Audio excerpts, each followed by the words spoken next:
बस ठीक है, खुला खुला रहना तो साफ नज़र आ रहा है उससे।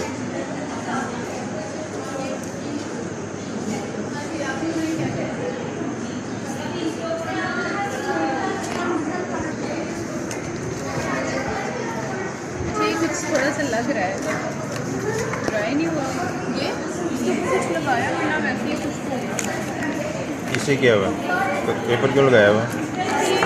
ये भी सही नहीं निकला। इसे धूप में रख दो, इसे हालांकि कंपोजिशन अच्छा है। धूप में रख दी? धूप में रख दो, ये हार्ड हो जाएगा ये खुद ही।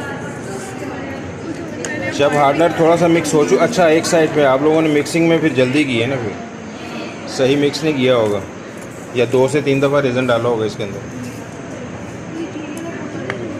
यही किया है इसमें काम, 2-3 दफ़ा रेज़न डाला है, मुख्तलिफ डाले हैं रंग, ऐसा ही टाइम से डाला है ना, एक साथ नहीं डाला।